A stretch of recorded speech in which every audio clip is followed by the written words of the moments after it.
This video is going to be so juicy that I have to give you a disclaimer before we begin. So these are my opinions. We try to do as much of our research as we did, but we're probably going to get stuff wrong. And this is more of an informational, educational video than anything concrete or legal. So let's go ahead and talk about Spectre or Spectre or whatever. So for the longest that I've been working on cars, I've seen these filters. And to be completely honest with you, I haven't had the best opinion about them. I've actually seen them in all types of cars, mostly GADM cars, because you could buy these at like O'Reilly's and other places like that, those big box stores. But one of the things I've noticed about these when I looked at them at cars is that this metal part was always like rusted and this was super dirty. And I always just felt like, oh, if I had a Spectre filter, I need to replace that, right? You know, put an AEM filter in there or intake or a K&N filter. But then today I woke up and I wanted to do some research on this brand because usually people say like, oh, they're all the same brand.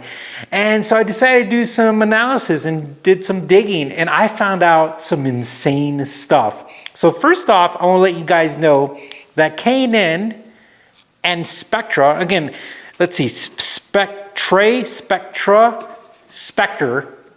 there you go, I said it right, Spectre, at least help me out.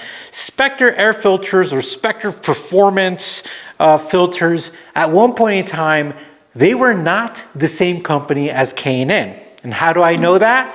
Because K&N sued them and they sued them to oblivion.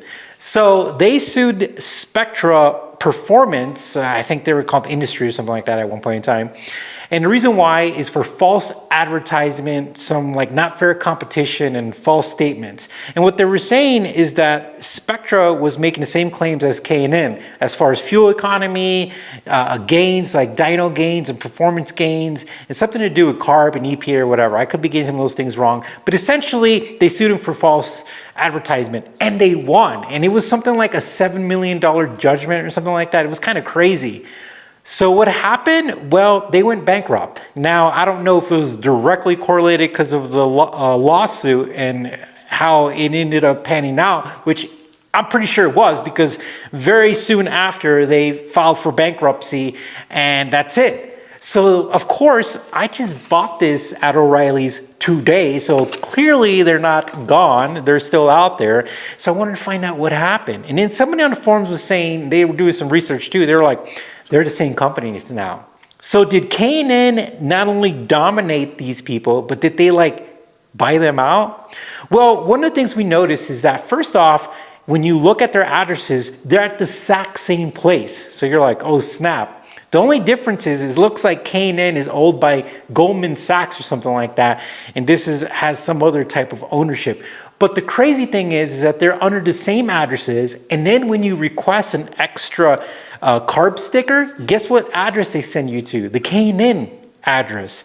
And the form has Spectra underneath it.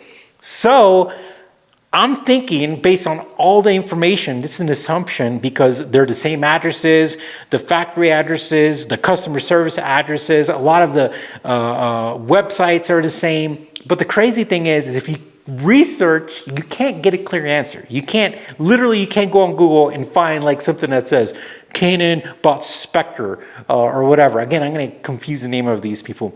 You can't get that, but we're pretty sure because again, their physical addresses are the same. They're going bankrupt and all of a sudden what happened after that, right? Like, did K&N go in there and buy them off? Which would make sense because I didn't know this, but companies develop their own competitors and they own the same companies. They own both these companies, which is crazy because like you're pinning them against each other when really it's just a win-win if you own both of them, right?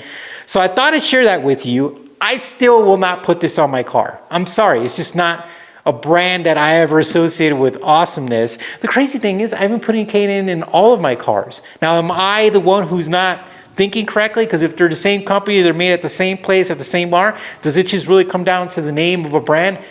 I don't know. But I thought you guys should know what I found out because I thought it was interesting. Well, guys, thanks for tuning in on a nerdy video at Driver's Therapy. You guys let me know what you think about it in the comments. You stay tuned, take care, and we'll talk to you soon.